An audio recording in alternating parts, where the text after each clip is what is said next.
Hello, this is Paul Gibson with the Academy of Trading and Investing. We're here today to talk about technical analysis and continue our education with Lesson 5. In other words, Chapter 4 in Notes from a Profitable Investor. We'll be talking about candlestick analysis and our introduction to that topic. These ideas and concepts are contained in the book Notes from a Profitable Investor, How to Make Money in the Stock Market in Your Spare Time. We're going to learn how to read price charts, and there are several different kinds.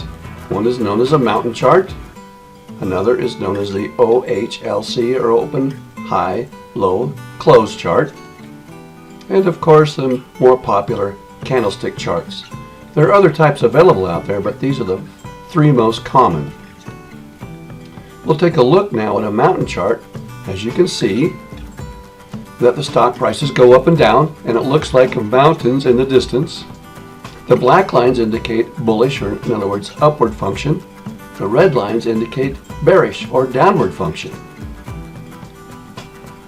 This may be helpful in seeing where the stock price has gone and if there are any predictable price trends. It may or may not be a good tool for predicting future stock prices. The OHLC chart, or open, high, low, and close chart, looks like this. We can take a closer look at what a bar is. On the left-hand side of the bar chart, or we could call it a twig on a branch, indicates the opening price of the day. Then the main branch indicates the full range of the price for the day, with the high price being at the top of the bar and the low price being at the bottom of the bar. Then the closing price of the day is the twig that sticks out to the right. This is also known as a bar chart. We can then take a look at what's known as candlestick charts. As you can see, these markers look like candles, except that they have wicks not only on top, but possibly on the bottom as well. Candlestick functions like this. The range of the day is the body of the candle, the opening price at the bottom, the high price of the day is the top wick, the low price of the day is the bottom wick, and the closing price is the top of the candle body. We can also do some studies here that help us understand where that stock price may go. We can draw support and resistance lines. So a support line would be a line underneath the bottom prices of the days going forward. Then the resistance line would be the top of the prices. This creates what we call a price channel. This may give us some idea of how to predict where those stock prices are going. Of course, we can draw these lines wherever we want them, giving us a rough idea where the stock prices may go. Now, as you can see in this last configuration, that those two lines are converging on each other. This is known as a pennant. In other words, it looks like a little triangular flag. Where those two lines are converging indicates a potential for stock price change. Kind of an interesting study. There are additional patterns that we could look at. These are called Dojis. A doji is a type of candle that gives us an idea of where the stock price may be going, and it is an indication of potential pivot point. In other words, a place where the stock price may change trend. So with this particular doji, we see the body of the candle, but the opening and closing prices are the same. We don't know where the stock price is going to go after this, but this is indication of a potential trend change, a reversal of price movement. So if the price is going up and we see a doji, we think there's a potential for the stock price to be going down the next day. Conversely, if we see the stock price going down and we see a doji, we can say that there's a potential for the stock price to reverse and go up the next day. There are lots of different kinds of dojis, and I'll let you study up on those on your own. But some of the more common ones are long-legged doji, which is an indication of bullish. I like to think that the longer the wick indicates the opposite direction in which the stock price is going to go.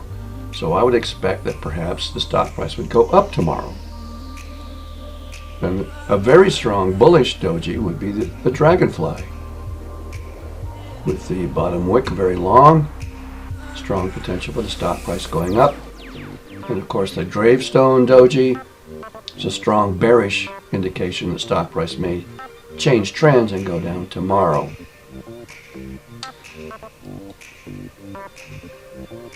Here's an example of patterns. Here's a bullish harami. A harami is where we have a shorter candle right next to a long candle. On the left we see that the candle is very bearish, but we get a shorter bullish candle contained within the confines of the previous candle. That's the definition of a harami. On the left we would see a potential for trend change towards bullish. On the right we would see a bearish harami, where the bearish candle is contained within the confines of the bullish candle, indicating a potential for trend change. In other words, the stock price may start going down after this. We can watch for these patterns and look for potentials for trend change.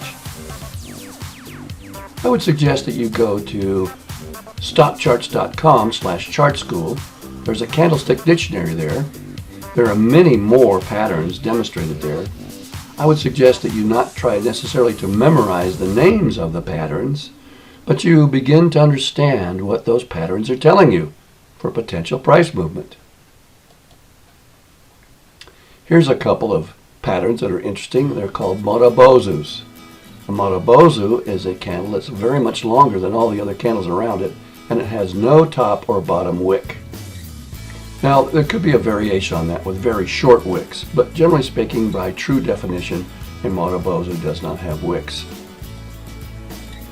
These are extra long candles, so watch for those. Here's a demonstration of that. As we can see on the left, there's a bullish motobozu. It's indicating that the stock price has taken a big jump upwards, and we think that the stock price will continue that upward trend. On the right we see that there's a very long bearish motobozu, which is an indication that the stock price will probably be going down after this as a trend. Some more interesting patterns. I'd like to look for W's, sometimes called double bottoms. The stock price has been going up and down, but it hits a low, bounces off, comes back up, turns around and goes back down again, hits another low, bounces off that. That would be called a double bottom. When the stock price gets above that center point of the W, we would assume the stock price is going to break out of the previous trend and start going back up again. So we look for these double bottoms. Sometimes we'll find a triple bottom, which is even more powerful indication the stock price is going to go up. But a double bottom is a lot more common. We can take a different type of look and look for an upside down W, which would be an M. In this case, M stands for murder. That's a stock market terminology. We can see that the stock price has been going up, reverses, goes down, bottoms out, goes back up again, and then reverses and goes back down again, looking like an M. Now, it's not necessarily symmetrical, but pretty close. In this case, we can see that there is what we call a neckline. We would assume that after that neckline that the stock price is going to continue in a downward pattern. If it were me trading, I would not be too interested in making a bearish trade much beyond that neckline breakout going downward. The further that stock price goes down, the more likely it's going to reverse and go back up again. What goes up must come down, and what comes down will probably go up in the stock market. Remember that all of these things are indicators of what might be. They're probability indicators. A good chance that they will do what we expect, but it's not guaranteed. I could also draw a support line here to see if I could figure out where that stock price may bottom out, giving me an idea of predicting where that stock price may change its trend and begin going back up again. Now, this support line could be at an angle rather than a straight line. Nevertheless, it's a rough indicator of what to expect for the future. Once again, this is Paul Gibson with the Academy of Trading and Investing. Let's get ready to buy or sell stocks.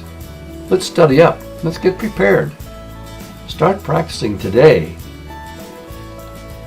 As you know, the book is available, Notes from a Profitable Investor, and a subsection of that book is also available. For those who don't want to buy the whole book but want to focus on technical analysis, there's a subset of that book called Technical Analysis.